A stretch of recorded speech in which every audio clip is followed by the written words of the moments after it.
Happy Sunday kanatong tanan. Mga kaigsunan, tugtan ako ninyo sa paghatag o pagpamalandong sa mga pagbasa karong Domingo.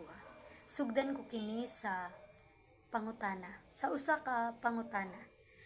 So, kung wala na kita sa usa ka lugar, sa pamilya, sa opisina, sa komunidad, naabay kaayuhan nga nahanaw, dili kasaba, dili presensya, apan ang pagkamaayo. Kay mao kana ang pangutana nga gibato sa ebanghelyo kanato karon. Dili kini kung unsa kita ka relihiyoso sa gawas, apan kung ang atong pagkakristohanon adunay kahulugan sa adlaw-adlaw nga kinabuhi. Sa ebanghelyo, ang mga imahen nga gigamit ni Jesus yano, asin o kahayag, ordinaryo nga mga butang. Walay dagkong mga simbolo, walay komplikadong mga pagpasabot. Daw miingon si Jesus, kung gusto ninyo ako nga masabtan, tan-awa ang mga butang nga gigamit nimo matag adlaw. Dili ang asin ang maoy pagkaon mismo. Gamay ra kini, apan kung wala kini adunay kulang. Ang kahayag dili giday alang sa iyang kaugalingon, apan tungod kay kini nagdan-ag sa tanan ug sa uban pa. Ug atong mamatikdan, mga kaigsuon, si Jesus wala mag-ingon, kamo ang asukar sa yuta. So, ang asukar usa ka pagpatamis, makapahimuot, makapalami sa pagkaon, apan dili siya mao ang pagkaon mismo. Makita usab nato nga lahi ang asin. Gipugngan niini ang pagkadunot. Mopreserba siya sa pagkaon aron mulungtad. Sa ato pa ang Kristiyano walay tawga. So wala tawga aron lang maglipay, kundili aron mapugngan ang pagkadunot sa moralidad, sa kamatuoran, sa dignidad sa tao. Hilom, usahay dili mamatikdan, apan kinahanglanon o makatabang sama sa asin. Nahinumdum ko sa istorya bahin sa usa ka janitor sa usa ka ospital. Hilomon siya.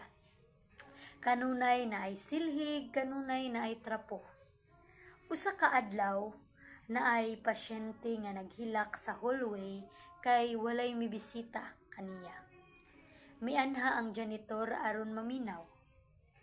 Milingkod siya tupad sa pasyente og namati.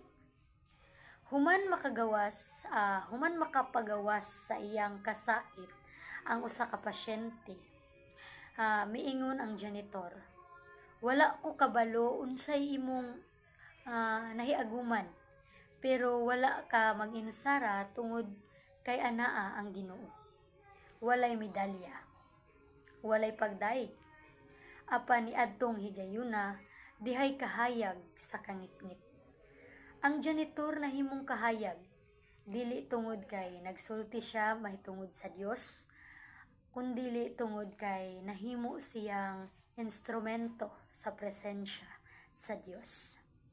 Mao kana ang gisulti ni Jesus. Ang usa ka kahayag dili kinahanglan nga mosinggit. Ang usa ka kahayag igo na nga modan-ag. Ang mga maayong buhat modan-ag gayud, sama sa suga nga maghatag og paglaom sa uban. Ug nagkinahanglan sa kadasig ug kaisog sa pagbuhat niini. Dinhi nahimong mas gamhanan ang mensahe sa ebanghelyo. Kay si Jesus nagingon, ang pagtuo nga walay kaisog sama sa suga nga gitabunan. Adunay kahayag apan kini walay kapuslanan. Ug ang asin nga nawad-an sa kaparat kana ang pagtuo nga taphaw. Walay kalig-on ug nahimo ng obligasyon apan walay pagtagad sa uban. Mga igsuon, sa atong panahon karon, murag daghan na kaayong suga sa palibot. Mga suga diha sa social media. Adunay mga gipang post nga mga impormasyon, opinyon ug uban pa, apan ang kabaliktaran niini nagkangit-ngit ang kalibutan. Nag-anam og kangit-ngit tungod sa kasuko, tungod sa sayop nga impormasyon, tungod sa kakuwang sa pagsalig, tungod sa pagkawalay pagtagad sa pag-antos sa uban. Ug taliwala niini nga kangit-ngit, ang Dios wala mangita og spotlight nga mga Kristohanon.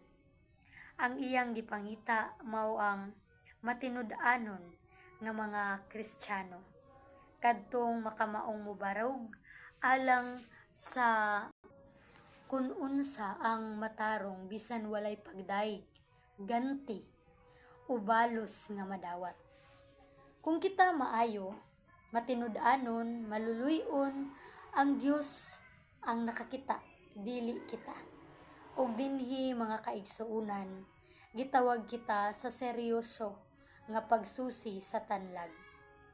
Diha sa pamilya, kita ba ang asin nga makahatag og lami sa pagsabot o asin nga makadugang sa kapait o sa pagsinggit?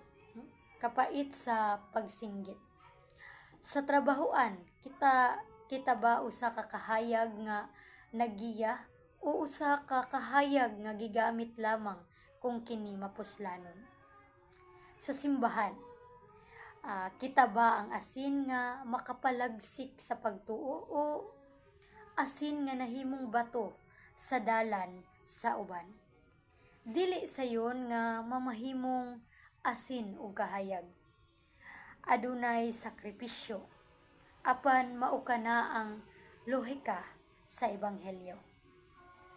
Kung ang usa ka tawo muhatag sa iyang kaugalingon, ang kinabuhi mahimong makahuluganon.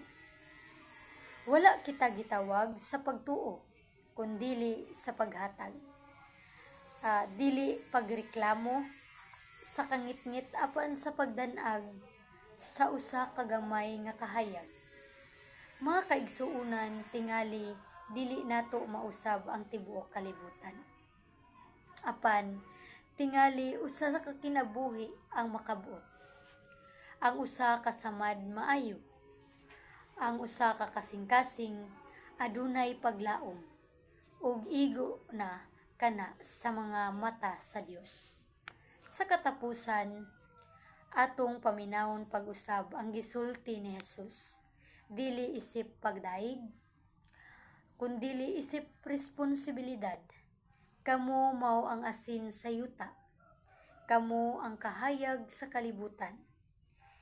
Hinaot nga mangayo kita sa grasya nga dili mawala sa atong kaparat ug dili matago ang atong kahayag.